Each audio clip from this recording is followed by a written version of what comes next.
and welcome to Fast Talk, your source for the science of endurance performance. I'm your host, Trevor Connor, here with Dr. Andy Pruitt for the first time in the co-host chair. Let's face it, training was a lot simpler 30 or 40 years ago. You had a plan, you executed the plan, training was done. It was that easy. But if it's that simple, why haven't we gone back to those glory days? Perhaps one reason is that, what we do when we train hasn't changed that much since then. What athletes are accomplishing now was unheard of. At the top level, athletes are competitive at ages that used to be well past the retirement years. World Tour riders are now racing from February through October, and they are peaking many times through the year, not just once or twice. It is highly unlikely that this dramatic shift is a result of the specific Tabata workout they're doing right now. Our guest today, TrainingPeaks founder Dirk Friel, thinks it's because of a shift from a focus just on the training plan to focusing on the whole athlete. Their sleep, what they eat, their mental state, and a host of other factors that all have an impact on the athlete as a whole. While none of these factors may show up as earth-shattering in a research study, put together, they allow the athlete to do now what was considered nearly impossible 30 years ago. And most importantly, this isn't just pros. Considering the whole athlete is something that benefits athletes at every level. Today, we'll talk about what we mean by the holistic athlete, some of the factors we need to consider, why having a network of experts is so important for all of us, and how the training software is starting to take the whole athlete into consideration.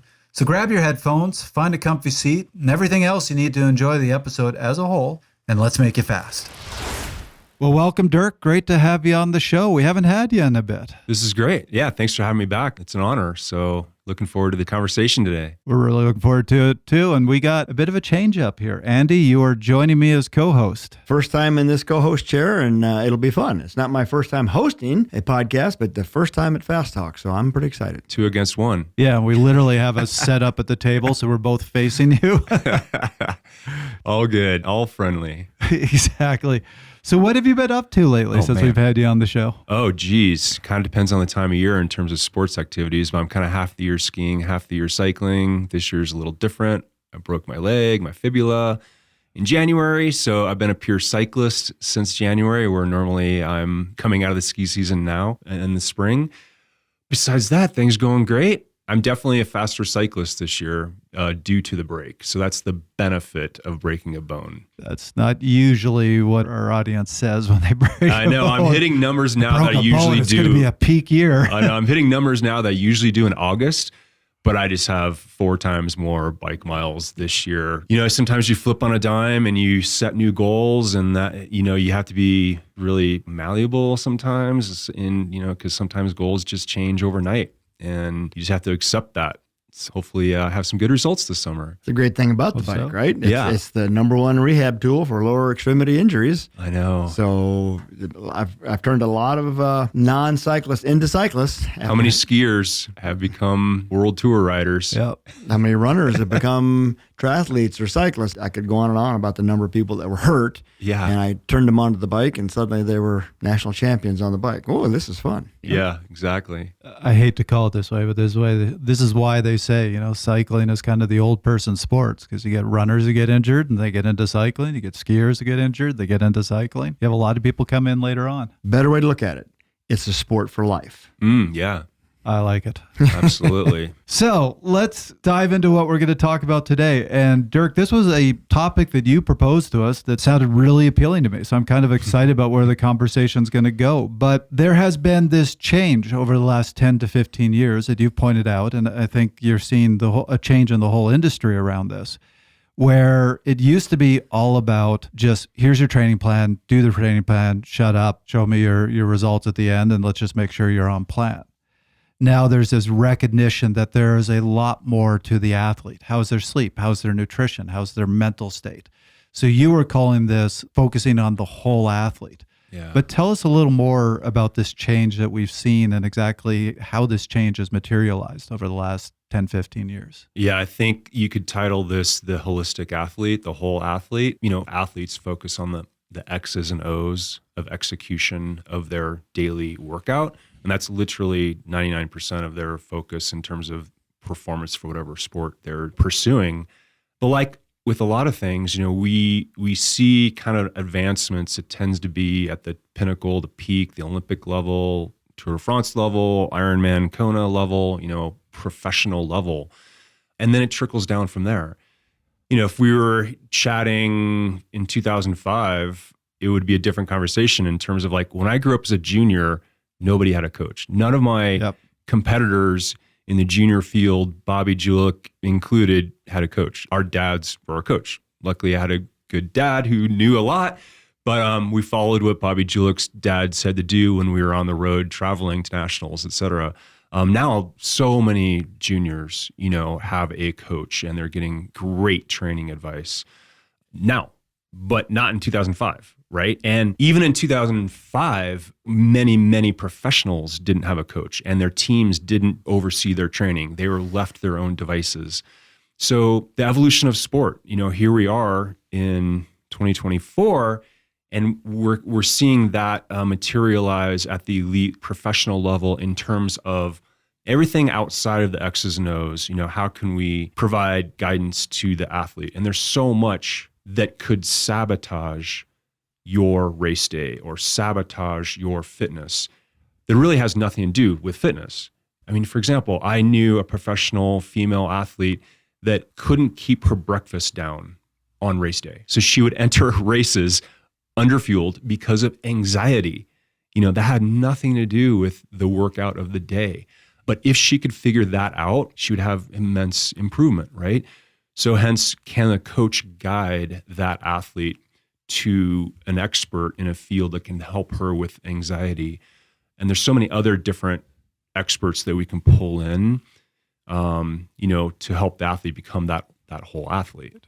Do you see these changes being partly responsible for the incredible performances we're now seeing, right? I mean, why is Tadej Pogačar so much better than a guy like him 20 years ago? Yeah, I mean, certainly that part of that could be due to all the stuff other than the training itself, but certainly there's been a big emphasis on nutrition lately. Mm-hmm. There's a concept of the periodization of the training, not that a food is good or bad, but when should you eat it? And that certainly wasn't the case 10 years ago of like, is today a higher carb day? Not per se a non-carb day is tomorrow, but maybe you don't need as much carbs tomorrow, right? But that periodization of nutrition.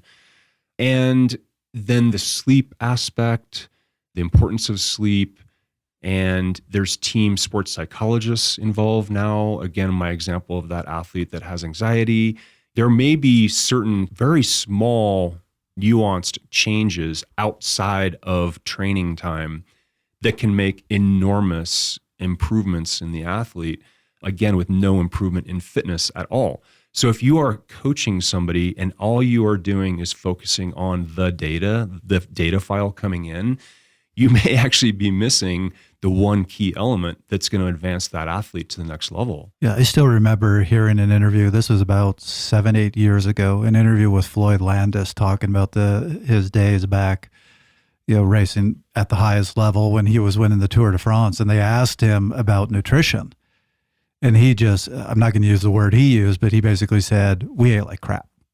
Like nutrition was not a focus. They just ate junk.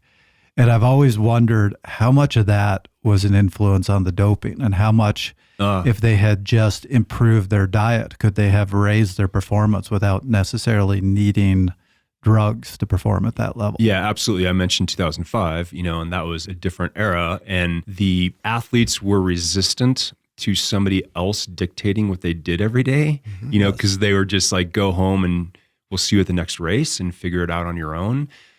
Now, and we mentioned nutrition, now the athlete actually goes home and the team is still advising them on that nutrition, with every single meal. There are teams where they send the groceries, they do the grocery list. They send it to the athlete's home, and then the meals are already laid out ahead of time. But that is changing every single day in terms of the data coming in versus what's planned to do tomorrow. And so they can micromanage the macronutrients, if you will, day to day. So that's an absolutely big change versus even 10 years ago. That was not happening at all. And now within the Grand Tours, within 90 minutes of the stage finish, that data is analyzed. It's reported back to whether it be the athlete or the chef or the whoever's responsible for the meals at night. Each individual athlete is getting unique advice in terms of recovery strategy for the next day, right? Based upon that day's data as well as tomorrow's strategy. I remember back when I was a young, stupid racer, we had a 2-stage day out in Grand Junction. And the morning stage was a road race. The afternoon stage was a time trial. And in between stages, I was cleaning my bike, sitting by the pool, eating an entire package of Vienna fingers. And one of my colleagues at the time, Wally Ross, was a physiologist at CU. He comes running over. He says, "You can't eat that between stages. That's junk. You can't eat that." And he's eating oranges and all kinds of stuff. And I said, "Wally, as far as I'm concerned, when my furnace is hot, I can throw anything in there." But the truth of the matter is, I was semi-right, right? That what it did to my insulin levels and heart rate between stages was, so my heart was just pounding away when it didn't need to be, right? Yeah. So I was kind of right that it doesn't make any difference what I put in there because the furnace is hot. On the other hand, you got to be a little careful about what you put in there. So this was like in 1982, right? Yep. And he was kind of on the cutting edge telling me, no, you shouldn't be doing that. Yeah. I was going, sugar. That's all I need is sugar, right? Yeah. So you are so right that we have come a long way. Yeah, and I think about the human element. Yep. You know, everything outside of the intervals of the day, and oftentimes it's the human element that will really energize the athlete, give them confidence. Yep. Mm-hmm. You know, that anxiety side of things can be eased. If I'm just given a workout of the day with no human connection, okay, it'll get me so far. But if I really have a good human connection with, whether it's my head coach or my nutritionist, psychologist, strength coach, I can have a list here of experts you could bring in, right? Potentially, that gives you confidence and you see gains, and that expert should know how to work with that athlete to make those improvements, right? So there's so much to that human element that can override the objective data. It's not just about the power file of the day. So we've talked about sleep, anxiety, human connection. What else are we looking at in terms of, put the data and the training plan aside, what are the other elements that we're talking about in this whole humanistic approach that we're really starting to focus on? Yeah, I mean, I sort of have a list here of what we've seen, and certainly, you know, in Europe, it's called physio. I'd love to hear Andy's take on this, but physio to me feels like a more encompassing view of many aspects, whether it be chiropractic or massage or physical therapy. The Europeans say physio, and we don't really per se have that in North America. Or Canada. I know. And I said North America, but I'm looking at Canada here. But I love that concept of a physio. And I interviewed Bjorn Giesman, who coaches Patrick Langa and Kat Matthews, Ironman world champions. And he's like, every one of my athletes has a physio. And some of them have two because they live in Holland and Mallorca, you know, and these folks know exactly the details of that body and that muscular system and bone structure. They are the experts of that human body, whereas Bjorn is the head coach, but he relies on other experts to, again, for the massage or the physio, the recovery. And, you know, we have massage therapists here, so I might see my massage therapist maybe once, you know, how often do you see the massage therapist, right? But having that person that understands your body. So for me, it's my strength coach. You know, he has interacted with my physical therapist. Like, they have actually communicated. So within my recovery, I get approval to do certain things from my PT. That gets communicated to my strength coach. That gets incorporated into my weekly, you know, daily routine. That's outside of the power file, right? In order to manage my rehab from this injury. Well, that takes us back to the concept of the Boulder Center for Sports Medicine. Yeah. Having all of those resources under one roof. Yeah. And that was, you know, basically based on, I built the center based on the Olympic Training Center, where the athletes that were on campus had access to all of those things: nutrition, physical therapy, athletic trainers, orthopedic surgeons, all under one roof. But not everybody, and even Boulder Center for Sports Medicine now has been diluted when it moved onto the campus at CU. It's been diluted somewhat. So the average athlete in the Midwest somewhere who lives in a small town doesn't have access to someplace like the center. So they have to, and I would suspect they use TrainingPeaks to help gather this group of people, right? Is TrainingPeaks a filter as they gather this group of folks? That's one question. And the other is, I couldn't agree more about having all of the needs. And the physio in Europe and in Canada it has slightly different training than the American physical therapist. Okay. Yeah. American medicine is so walled off. Right. You've got your surgeon, you've got your primary care, you've got your physical therapist, you've got your massage therapist, you've got your acupuncturist. They're all walled off from each other, where the physio in Europe has had a multitude of different trainings. So it is easier for a guy to have a person, or maybe two because of a locale, to have one person that helps coordinate that with the head coach. So Good to say it's different in Canada as well. Yep. So there was a chiropractor who I saw in Canada who, if he came down here, you'd think of him more as a physio than a chiropractor. Oh, exactly. So he had all the different training, but he's actually one of the best examples of this changing mindset that you're talking about. Yeah. So I think of my dad. He was a very active athlete. He was a very high level athlete. He was Illinois State wrestling champion when he was younger, but he has very old school mindset. You do the work, it's supposed to hurt. Yeah. And that's it. And I sent him to this chiropractor a few years back. And this guy, he is the person that the Canadian Olympic Committee takes to the Olympics to work with the athletes there. So he's very, very good. And my dad went once and went, "Yeah, I'm not going back again." Yeah. And I was like, "Why?" And he goes, "Didn't hurt." Because he did all this stuff, but it was just loosey-goosey. It didn't hurt. Didn't do me any good. I'm like, "Dad, I see him all the time." He's like, "I don't get why you do that." And then I just went, "Dad, how many joint replacements did you have by the time you were my age?" 2. "How many joint replacements have I had?" None. Yeah. So you don't see the value of this? Yeah. No. Yeah, I mean, it's a slight variant off physio is, and I mentioned strength, but having that mobility, it can be even some yoga, but totally. that person that can help you, and you might think injury prevention, prehab, rehab even, but you know, I loved going to the World Tour cycling team camps, and they have the morning warm up, and they're on the tennis court or front lawn of the hotel, and they're going through movement patterns in prep for that day's ride, which they have a strength expert in-house at the camp that can then prescribe that continuation of that mobility and strength work individualized to the athlete, even when they go home or they're at a race. And so that has penetrated throughout the elite ranks. Absolutely. That's a part of almost all teams now, right? That in-house expert. And that helps athletes stay strong. The core obviously is a big part of that, but it really helps with injury prevention, and inevitably athletes get injured. So therefore there is that expert to help with working with the PT or the physio on the rehab program. There's always little tweaks and such going on, little calf strains or whatever it might be.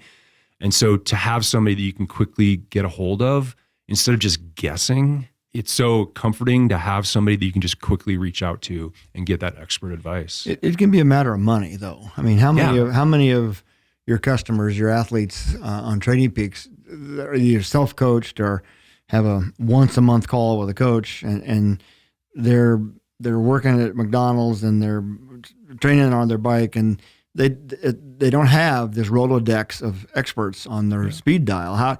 What's our advice to these people that need these ancillary folks? How do we get these people the care they need? And they don't even know they need it, right? Like your dad.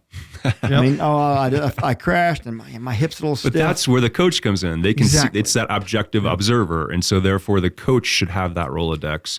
Not that they have to be employed by the coach or the coaching company, you know, like a Tour de France cycling team, but at least they know the experts to advise the athlete reach out to when necessary. And it might just be the consultation. I suggest you go see this person, have an hour-long consultation. From there, let's decide if you need follow-up work in whatever area it might be. So the athlete doesn't have to have these folks on their payroll, or the coach doesn't have to have them on their payroll. But I think a coach should be very good generalists, if you will, but yet they can have specialties. But it's very hard to find a coach, or there is no coach that's a specialist in all areas of the holistic athlete. So do they have the capability to say, hey, I'm not the expert here. I advise you go see this expert. Right. That is a very good coach to work with. I think that's how you identify a good coach, is that they know what they know and they know what they don't know. And Right. and when I was teaching bike fit globally, a lot of coaches tried to get in those classes. And I said, historically, coaches have made really bad bike fitters. They're trying to put you in this position that they think looks great or whatever. But I kind of bent my rules and started inviting them in to teach them the basics so they could then start to recognize what they knew and what they didn't know and when to seek out. Yep. They can get a saddle height, they can get a reach, maybe. But that's a really good point. They need to know a little bit about a lot of things. They need to know a little bit about nutrition. They need a little bit about yoga and flexibility and bike fitting. But they don't need to be the expert in all of it. Too many of them try to be the expert and the know-it-all for all things, and I think that's a mistake. Finding the right expert is key, particularly when you're talking about, like when we're talking about this rehab and dealing with injuries, because there's been a change there as well. And again, this is where I see my dad is of the old school mindset. It used to be you got injured, you got off of it. You injure your leg, don't use it. You injure your arm, put it in a sling, don't use it. That was the belief. Until it's healed, don't use it. Now we know it's going to heal a lot better with use. You were just telling us, I mean, you had a straight break. You had to put the boot on, but a week later you were pedaling your bike. Day one, I was with one leg. Finding the right expert for sure. My strength coach is not a bodybuilder, right? He understands endurance athletes. I see Olympians in there, runners that are not bulky, and he's more of the performance mindset, right? Or lifelong mindset. Performance isn't the same word as healthy. So for me, it's being healthy first.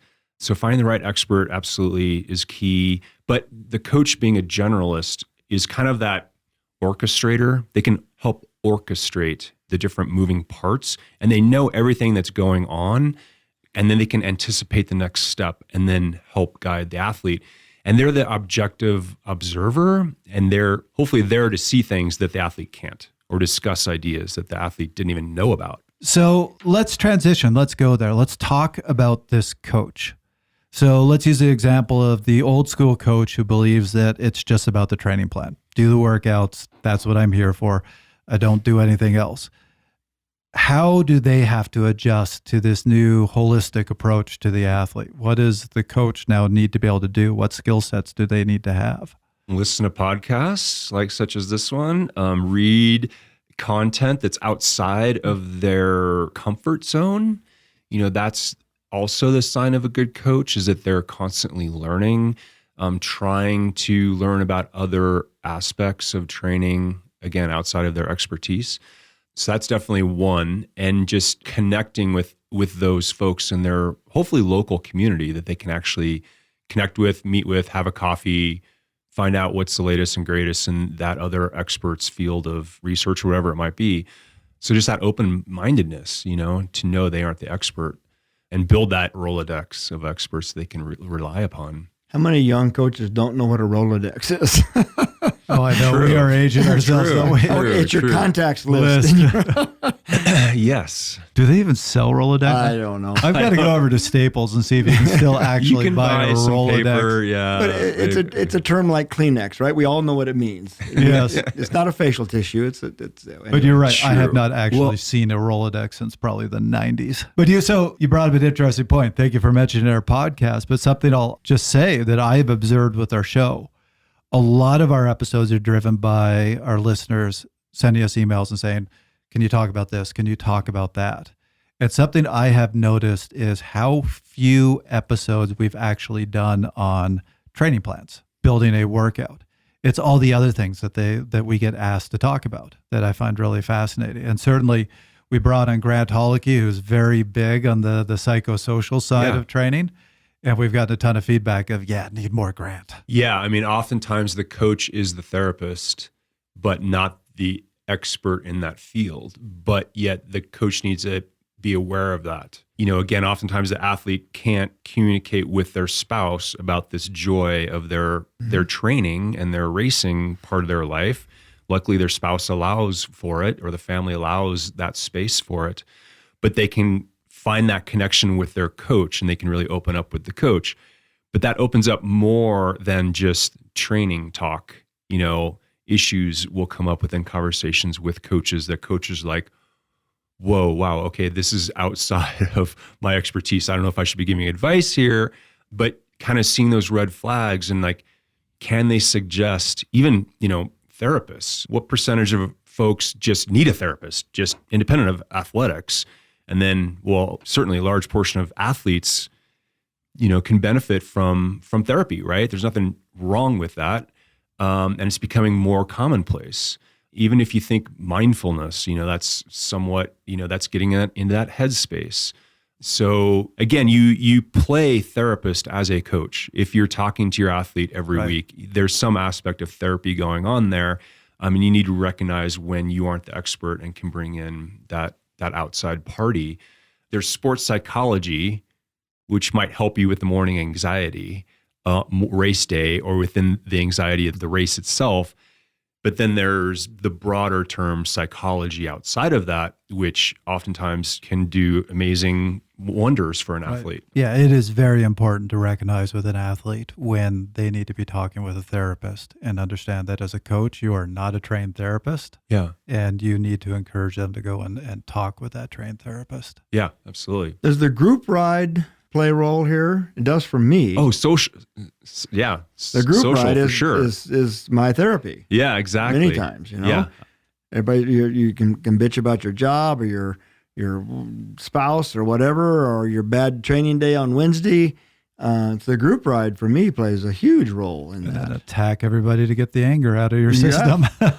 Yeah. Well, that's a whole big topic there. You have group ride, great for social aspects, great potentially for mental, well-being, but may not be the best thing to do 3 days a week. Oh, no. Right? I know of 5 group rides I could do in Boulder, right?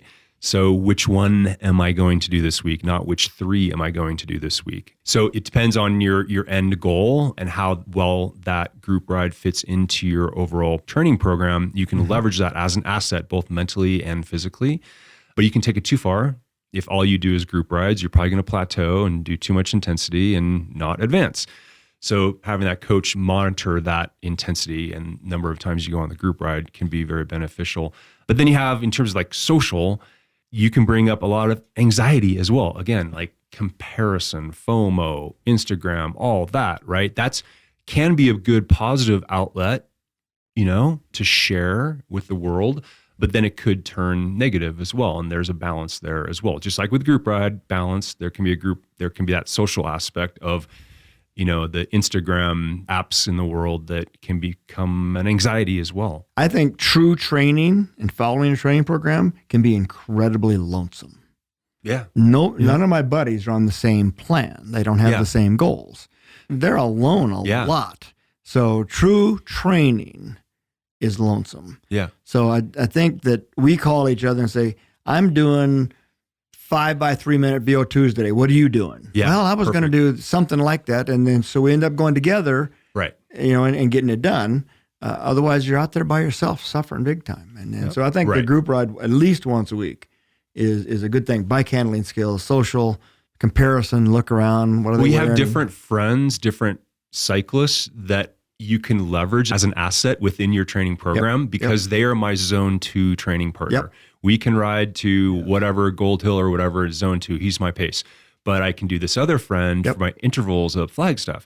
I can do this other friend for my easy recovery coffee ride, So you're using your friends to your benefit, right? So I've got one friend that says, I'm not training for anything. I am your training BITCH.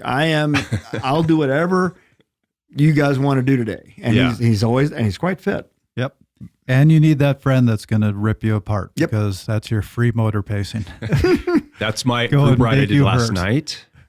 The gravel ride I did last night is just the all-out effort. Like that's where I set my peak 10-minute and under values. Nice. So that's a training tool of mine that I do every other week. My whole point was, how do you use your friends? How do you use group rides? The group ride, this type of group ride. Yeah.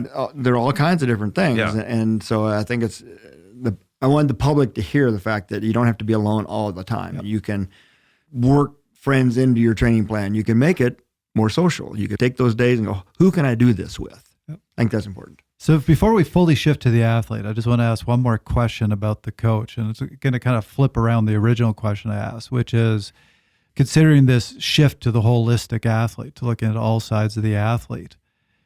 what should a coach be scared of? Like, what would leave a coach behind? Blind spots that you don't know about. What would leave a coach behind? I mean, first of all, not, having too big of an ego, like we talked about earlier, not allowing themselves to suggest another expert to work with. So that would be number one, like put that ego aside and then know where your big weaknesses are. It might be nutrition, certainly. It might be aspects of getting sleep or psychology, bike fit. You aren't the world's best bike fitter, give that to the expert. So I guess number one is you just have to swallow that ego. It'll benefit the athlete, which will in turn, they'll love you for it. How about coaches' education? Yeah. I mean, that's another thing I thought about is certainly like, I'm sure every nation is different within their educational curriculum, but that should be ideally a part of curriculum.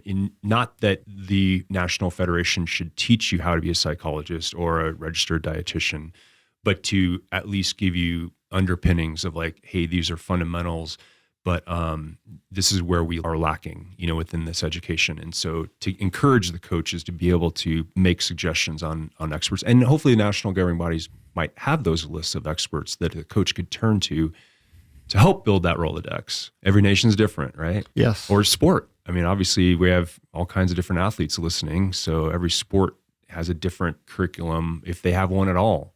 So the question, or I guess my answer, and I'll turn this into a question for you, is does a coach now have to be much better at communication? Do they need to be interacting with the athlete and saying, how's your sleep? How's your nutrition? Are you getting anxious about the race? Do you have to do all those things, or is there still a place for that old school coach of shut up and do the workout? That's still in the marketplace, will always be in the marketplace because there's always a full service level of offerings within the marketplace, primarily driven off of cost and service. Cost, service level go hand in hand. If you're talking to the athlete every week and reviewing every single session, that's not going to cost $50 a month, right? Yeah. So that $75 a month service level is going to be your quote unquote, old school coach. It's just giving the workout and there's going to be no feedback. And it goes from there all the way up to you're living with your coach at the Olympic Training Center, right?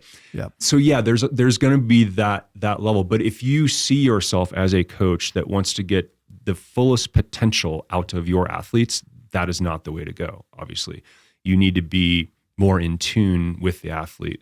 So data, TrainingPeaks should not be the replacement for human interaction, right?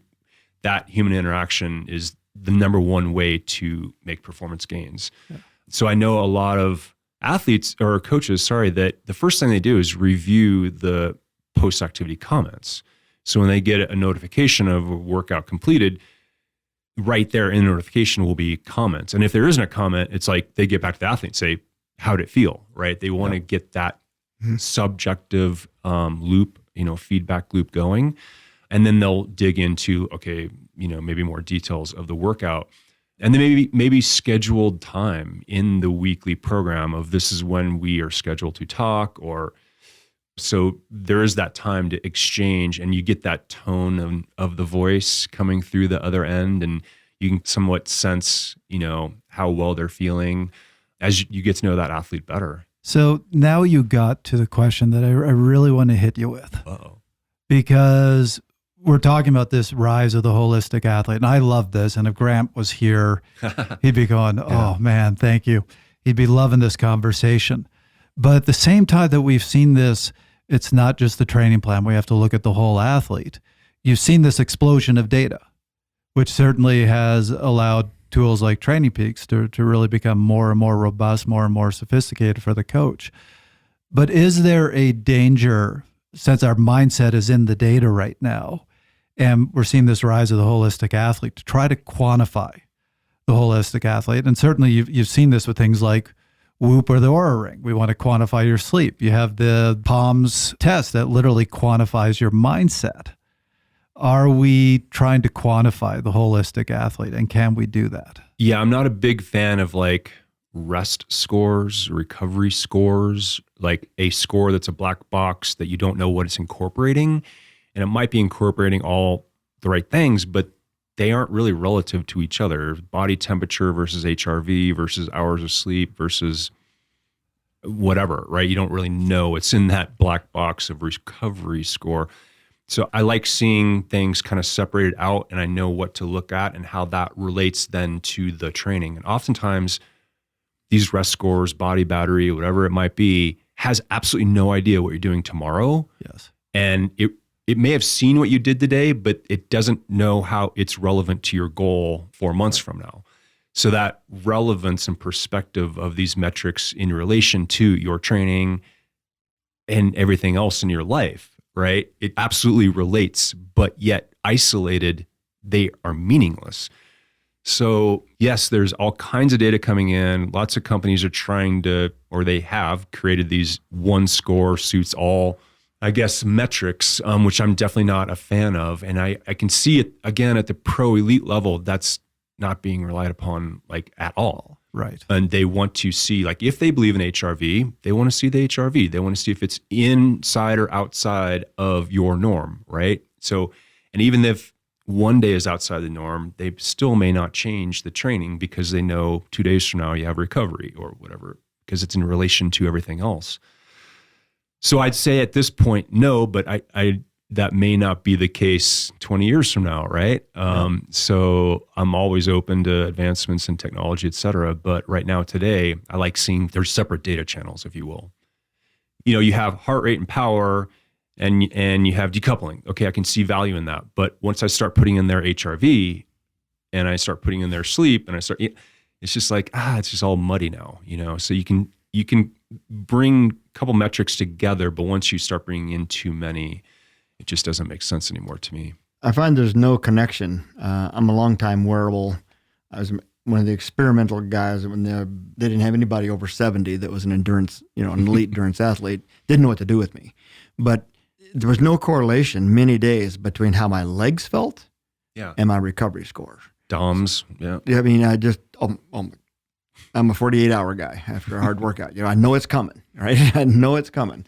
So for the data to tell me you should take the day off, and it's race day, not going to happen, right? Yeah. And I don't look at it on race day. I like that, actually. I literally can't look at my HRV like on race day. Because the night's sleep before is going to be altered. It's going to be horrible. Especially if it's an altitude. And there's so many things. So I want to encourage people listening that if they're dabbling in or have been using for a long time, a lot of these different data gathering devices, you have to, the perceived effort and your perception of how you feel is as, if not more important than what the data tells you. Yeah, and your mood. Yeah. Are these metrics measuring your mood? No, that's like a really good thing to do in the morning, that questionnaire, that daily metrics, in the morning of mood and quality. There's a subjective level of like sleep quality. And how restful did you feel when you woke up? That's a pretty good indicator of things. And for our listeners, DOMS is delayed onset muscle soreness. Right, I'm a 48-hour guy. I just know it's coming. I get up the day after a race. Oh man, that didn't hurt me too bad. And the next day I'm crippled. So yeah. So not a great fan of all the, single metric type scores, if you will. But I do see value in resting heart rate, HRV, sleep hours. I don't trust sleep stages within these devices right now, but those other higher level metrics I like to see in isolation. Yep. And then they relate to each other. What are the trends going on as it relates to your fatigue level and training load and all that? They all relate to each other. Yep. And there's different, you weight certain metrics more at certain stages of training versus others, and I would expect a lot of DOMs maybe in the off season when we're switching up and you're taking on a new sport and you're maybe doing some more strength training, hey, I know you're going to be sore from starting this new strength training routine, but we're not going to start that the week of your A priority race, right? It just doesn't make sense. So again, DOMS is okay at certain times of the year, right? Yeah. More so than at other times. So I got to believe there gets to be a danger with the athlete who's self-coached, because there is that value to that coach to look at the whole picture and go, I think you're fatigued right now. And how often as a coach do you have that conversation with the athlete? They go, I don't think I am. And you're seeing what the athlete can't see from the inside out. So I have certainly seen with some self-coached athletes, they get this data, this huge dump of data, think they know how to interpret it. So they're looking at everything, the Garmin's battery score or body battery and HRV and all the sleep analysis, and possibly putting too much trust in the data and learning not to be able to hear themselves. Yeah, I'd say athletes, they tend to focus too much on the details and today's training. Yes. And a very good coach is looking at the whole picture. And I like to say, like, every single day's training is like one brush stroke. Here's purple, tomorrow's a little yellow, a little green, a little red, back to purple, back to yellow. And the coach is seeing the portrait being painted for the entire season. But the athlete is only seeing each individual paint stroke. But yet in their mind, that paint stroke is like all important everything. And I didn't hit the numbers today. Like, I literally don't want to see your peak absolute power numbers till race day. Right. You know what I mean? But then also the coach can be setting maybe the side rails, like, we're not going to go beyond this, whether it be hours a week or CTL or whatever metric you want to track. They're saying to themselves, I know once we get into this area, it's a danger zone. The athlete doesn't have the self-control to put that limit on themselves, right? And have that confidence in the program. So again, the human element comes down to that confidence level. Starting with a new athlete, you sort of have to like build that up. It's that back and forth exchange of like, trust me, has to be built, because the athlete is going to want to do more on their own. So yeah, you kind of want the athlete that has all that energy and excitement, but the coach has to like hold back the reins. Listeners, in this episode, we explored new features in TrainingPeaks with Dirk Friel that help athletes with more than just the workouts. While these new features of TrainingPeaks are great ways to plan and track your nutrition and strength training, how can you create your own sports nutrition plan? Or know which strength moves to do each week? Fast Talk Labs can help.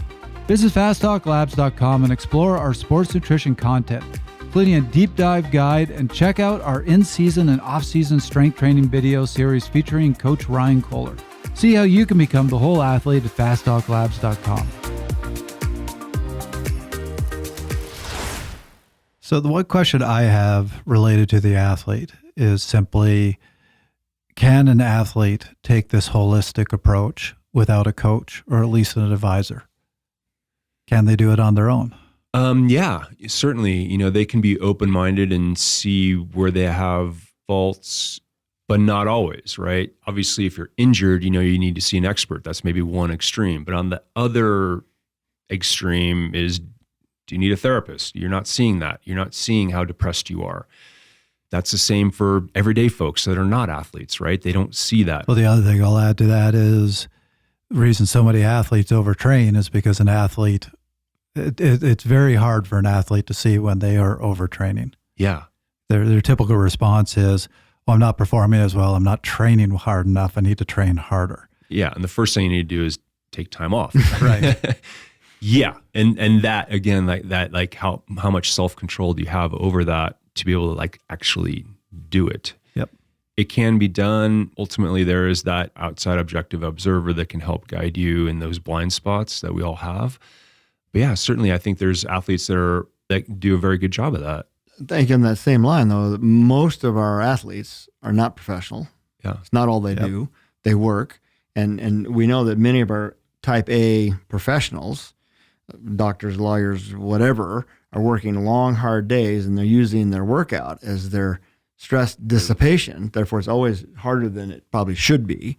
Can that busy professional who's carving out maybe 10 or 15 hours a week, plus his 50-hour-a-week job, plus his family, is he really capable of dialing it back on his own? And that's just a warning I want to put out to listeners. If you're that guy, it's hard. Yeah, I've seen both, though. I've seen that's hard. But I've also seen those folks that have a coach for a decade. And that coach has done a great job of navigating that busy CEO's life, whatever it may be, and they travel a ton. So how do you manage these lofty goals with all the training, with all the meetings, and the ebb and flow of that? And it's funny, I have to boast, but the founder of Instagram, he was on a podcast and they were talking about this and the life of his life, but how ebb and flow that was. And he referred back to TrainingPeaks. And he's like, well, there's this thing called the performance management chart, and it shows you when you're really fresh and when you're in a hole. And so, but you have to like freshen up. There's times in the year where you need to freshen up so that you're more with it in the moment. And so I take that concept into my career path as well. And there's times to really push the pedal and push it really, really hard. But then you have to have that relief valve. And he learned that from his cycling coach, right? So you can learn a lot from athletics that can transcend into career paths as well.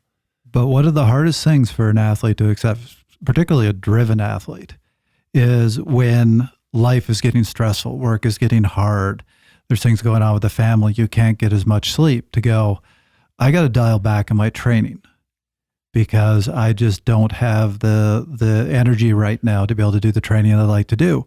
And accept the fact that this isn't going to be a Disney ending. If you dial back on that training, you're not going to be as fit. That's just the reality of it, and just have to accept that's the nature of it. Life right now is more important. I'm just not going to perform as well. Yeah, exactly. I mean, I sort of had to do that at times with myself, to say like, oh, I'm registered for this big race, but I have to, the number one goal is to finish the experience. If things just go wrong, it's about that experience and who I rode with and the memories. And, I got through it. But training wise, the goal is, can I be top 5 in the Masters? Can I break a particular time goal? But always knowing like, if things just kind of fall apart as I get closer, that it's really about that experience of being at the event. And that's a mature way to look at it. I mean, I'll give you a personal example. I mean, I'm 74 years old. I'm elite in my age group. 50 miles is kind of that's where I like to race. 50 miles and under. A 30-mile gravel race, I can rock it. 50 miles, I can rock it, but it's a painful ending. And I'm going to go to Finland for the Finland gravel. Yeah. And there's only a 30, which I don't want to go all the way to Finland and race 30 miles. So the next one's over 70. So I've already decided that Unbound 50 is my A race. 2 weeks later, I'll do Finland, 70 some odd miles, but I'm going to ride it. Mm-hmm. I'm not going to race it. I'm going over there for the experience. Now, am I going to look at the results at the end of the day? Yeah. Yeah. But I've already made that commitment to go for the experience. And so I think you got to be smart enough to know where your barriers, where your side rails are. Yeah. You have to be okay with it. Yeah. And tough. Say that to yourself early on. It's tough. So it isn't the day before the race that you have to like deal with that. You need to adjust. Yeah. We'll see what I'm saying on race day. I mean, I say that to myself on the group ride. I'm like, why am I so stressed about this group ride? Yeah. No. Yeah. You know what? It's all about just getting out there, Yes, I understand. That's been the biggest thing for me to adjust to. I was always the guy who loved the 120 plus mile race because I knew everybody else was going to get tired and I wasn't. And that was my kind of race. Now I'm the guy who cracks at 50 miles. Yeah. And it's tough. It's tough going, I am a fundamentally different. I'm that guy I used to love to tear apart. Yeah. And just be okay with it. That's just the way it is now. Yeah. It is the way it is. So I do want to bring up one final topic, which is talking about the training software and how the training software is adapting. We haven't brought up any science, but I'm going to bring up one study that I love to set a context here. And the title of this is Monitoring the Athlete Training Response. Subjective self-reported measures trump commonly used objective measures, a systematic review, which title says it all. Basically go through and go, actually, when you talk to athletes subjectively about how they feel, where they're at, that matched up better than if you just tried to do it with the data. Yeah. So to me, that's part of this holistic athlete. How, in particular, let's talk about TrainingPeaks. How are you adjusting to this? How are you looking at the holistic athlete? How are you dealing with this when it can't all just be in the data? Yeah, I mean, well, certainly from day one, obviously we've had the comments fields. So, and not enough athletes are actually putting in comments. So that's number one. Again, we're not a replacement for telephone calls or in-person meetings, right?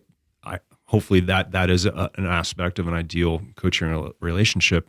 So besides just comments, I guess probably a few years ago, we introduced rate of perceived exertion. We prompt after every workout, how did that feel? How hard was it? So those smiley faces or disgruntled faces kind of come through within the app. And the 1 through 10, difficulty level of that workout is coming through. So that's helped the coaches see that subjective feedback. But then as we've talked about, that morning kind of survey, that's an even bigger part of it, right? How restful do you feel today? When you woke up, that is a question in the daily metrics. How fatigued are you today? That's a question in our daily metrics. How sore are you today? Me work with an athlete, I wouldn't ask an athlete to answer every single question every single day because they're not sore every day. But I want them to say when they are sore. So I educate the athlete, like, when you are sore, realize this is here. Please indicate that you're sore. If you are feeling sick, if you are sick, this field is here. Please put that in.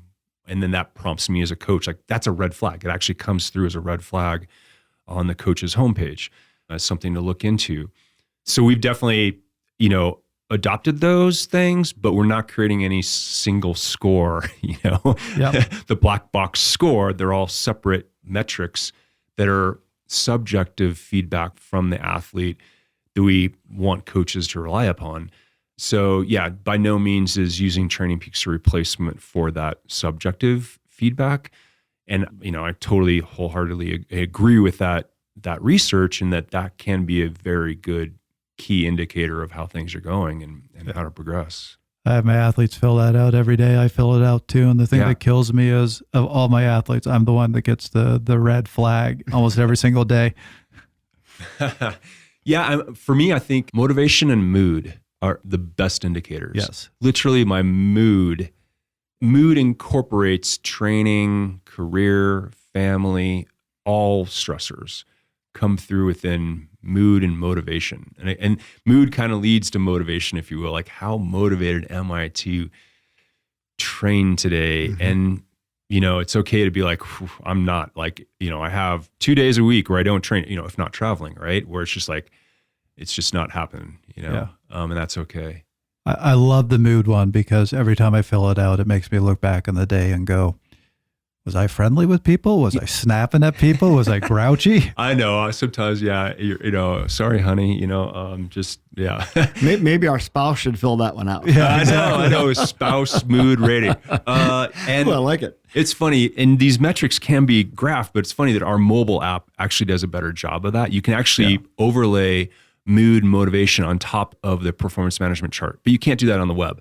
Just a little nitpick little thing that actually sometimes our graphing on the mobile app is better for those things. So I know you're adding another big feature. I don't know if you can tell us about this yet, but now you're having the off the bike work. I mean, we talked about the importance of staying functional. Right. Doing strength training. It doesn't have to be heavy strength training, but keeping the body healthy. Yeah. So tell us a little bit about that. Well, by looking through our data, 90% of our coaches prescribe strength. Yep. And more than 70% of our athletes have strength on their calendar. But that's being done outside of TrainingPeaks, or it's in TrainingPeaks, but it's pretty ugly. So now we are coming out here within just a couple weeks, and we have about 500 coaches on it right now in beta, is our strength training solutions. And when I say strength, that isn't just the heavy gym stuff, but it can be the mobility, it can be yoga, it can literally be whatever the coach wants it to be. We're coming out with a video library of over 1,000 videos that can kind of seed it, that the coach can pull from. They can type in squat, lunge, one-legged, Romanian, whatever, and find all these exercises and prescribe them and assign set, rep, weight, instructions for the workout. But upon release, the coach will also be able to upload their own video. So they can do their own, whether it be 15 seconds or 15 minutes, they can upload their own video into their workout library in TrainingPeaks and then prescribe that out to the athlete. So it could be a pre-race warm-up routine that's movement patterns to help activate glutes or whatever you might want to do. So you can think of it beyond just going to the gym. And again, think of it as a pre-race warm-up routine, for example.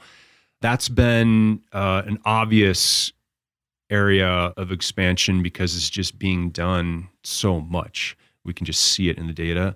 And if the coach is not the expert, you can share that athlete with the strength coach or the PT, and that expert can program, but that other expert, the strength coach, can see the holistic view of the athlete, what they did today, what they're doing tomorrow, where's their race, how many weeks away are we from the race, how are we going to periodize this mobility or strength program to peak for the race. And so then the head coach can see, what the strength coach is doing. They can coordinate behind the scenes. So it's all contained within the TrainingPeaks, and that athlete can be shared with that strength coach. And what's it called? We're just calling it strength solution. I would make sure that there's mobility in there because there's more than just right. When we market it, promote it, absolutely. Yeah. I mean, when you go literally add it to the calendar, just like today, you choose swim, bike, run, strength. Yep. So you will actually choose strength. Yep. But then from there, you can title it daily mobility or yoga, whatever I you just want. want to make sure that most people, we're not symmetrical robots. I mean, Yeah. And hip mobility as a cyclist is incredibly important. And when you have back pain, many times because you've got hips that are working differently, that makes you sit crooked and apply power differently. So mobility and gaining mobility of big power joints is incredibly important. Yeah, and it could be the foam roller, the evening foam roller routine. That that's being prescribed. So that can be leveraged within this feature as well. So yeah, we're really excited for that, and that's coming out like very soon. And then that's to the benefit of the athlete. So yeah, really excited about that. That's great. I'm glad I get completely where Andy is going with that, and I'm glad that this is the direction you're going, because when you say strength training, so many people just think heavy. So I'm thinking of my dad. Yeah. And if I said functional strength training work, all he's thinking about is lifting heavy weights. And when he sees me on the floor doing body weight stuff, just, what are you doing? Why are you doing that? Why are you doing that? Exactly. So you need all those other sides, which is really important. Yeah, absolutely. It's the same in nutrition. We're compatible with nutrition apps, Food Coach and Hexus and Fuel In. A lot of the Tour de France cycling teams are actually using these. And so we've incorporated with these nutrition apps. If you're working with a registered dietitian, some of these apps, they actually leverage. And they can tweak the dials behind the scenes to individualize it. But we're syncing data both ways with these nutrition apps. So again, that's another kind of aspect of the training software, which we're thinking of in the holistic view of the whole athlete. So the last question I have for you, and I'm going to start by saying, this is the reason I use TrainingPeaks. I see other platforms out there that go, oh, we've got all this huge amount of data. We got all these charts and information that TrainingPeaks doesn't have. So come to us. And they're selling themselves on the number of charts they have, the amount of data they have. And I always see that as a bit of a danger. And so I'll bring up another quick review that I read right before we hopped on the show called Wearable Activity Trackers, Advanced Technology or Advanced Marketing. This is from 2022, and it looks at all these new data points that we're using and kind of tears them apart, going, they just haven't been validated. The research hasn't been done. We don't actually know if this says what we think it says. It's something I've always admired about TrainingPeaks is you're very conservative. You don't bring something on until you go, yeah, there is some science behind this. This has some validity to it. We're not going to jump on every single one of these new trends. So my last question to you is, what are you not bringing? What would you not bring to the platform? Because you could see it taking things in the wrong direction. Oh, geez. I guess there's all kinds of things. I don't know. There's just so many opportunities to bring things in that you have to allocate resources against them first. So therefore, is this validated? Is this even being used? How many number of our coaches are using it? Do we have a demand for it before we'll allocate resources against it? So there have been things that have come and gone that luckily we didn't put a lot of resources into them because it's just fly by night technology, which just was like too far removed from being validated or really legit, right? Technology. But we evaluate almost everything because we do get a lot of, demand. When I say a lot, I would say we get a lot of requests for everything new coming out, right? But the demand side of it, and then that demand side kind of starts at the coach level. So what are coaches using, leveraging, asking for? Is it validated, et cetera? I'd say that we also control our own destiny. We're not venture capital backed. We don't have to make a number by 3 years and exit. Obviously, I've been doing this for 25 years. So we control our own destiny. We know the role we fill in the marketplace, and it's not about really big marketing campaigns to get as many eyeballs as possible to the website. That's just not our game, right? So yeah, we can be conservative in terms of, we don't have to be first to market per se either. We have been first to market in many ways, but yet that's not our overarching goal. Is the validity first, and then is it benefiting the athlete in a smart, way, along with the coach. What about all the new wearables? Can Whoop or Oura Ring, can that data be somehow put into TrainingPeaks and seen by? Yeah, I mean, my Garmin Sleep, HRV, everything's coming in. Whoop data is all coming in or compatible with Whoop. Oura, I believe you might go through Apple Health to get the data into TrainingPeaks. But so yes, we're compatible with all the latest or most popular wearables. What's compatible mean? Meaning the data gets into TrainingPeaks. So HRV, sleep stages, right? Number of hours of sleep, battery, but not all of their scores, right? So yeah, the data gets into TrainingPeaks. Cool. Yeah. So since you brought it up, I got to ask, is there any trend in the last 25 years where you didn't jump on the bandwagon and just go, oh, thank God? Geez, I mean, there's been some wearables that are no longer around that tried to estimate, lactate levels. Yeah, and it was just like, I just don't see it. Yeah. And it's not there, and I don't believe in it. So therefore we weren't compatible and we didn't promote it.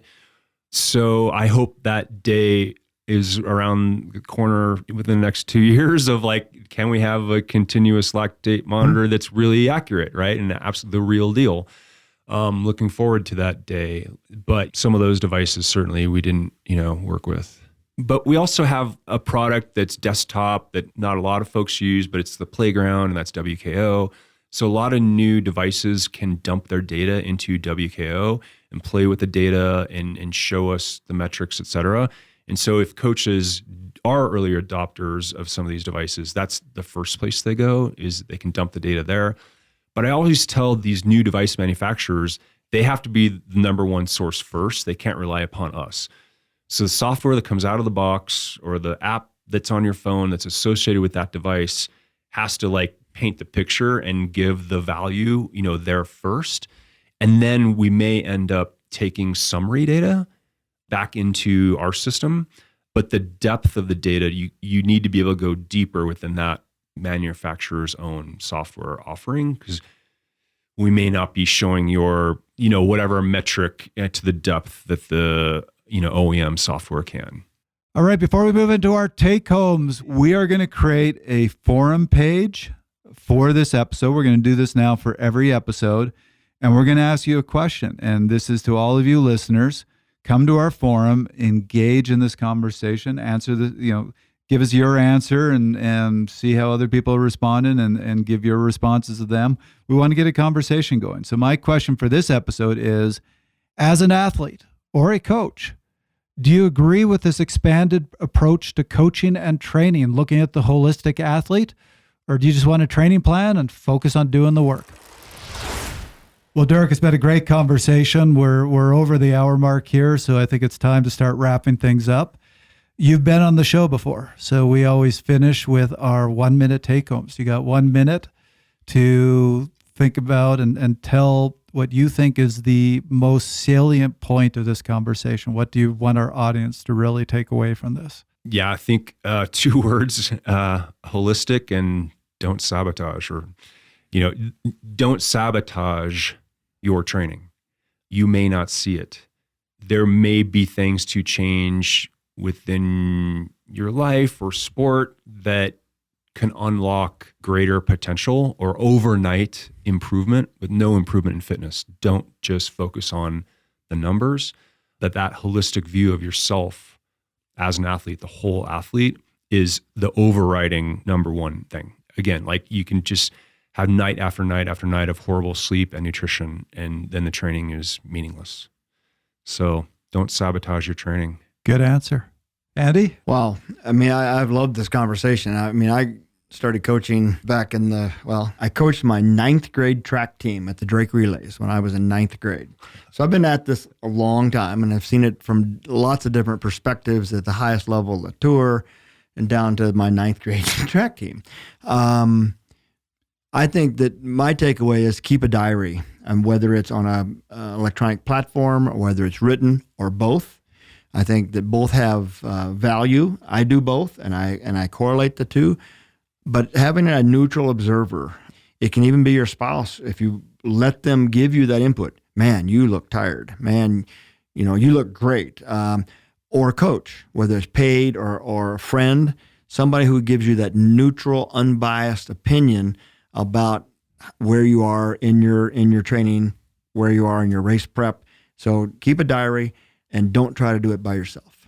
So what I found really interesting preparing for this episode was you sent us all this information about this growth and this perspective of the holistic athlete. It's not just the training plan. You have to look at all other sides: sleep, recovery, functional work, making sure you're seeing a PT when you need to see a PT. All these things are really important.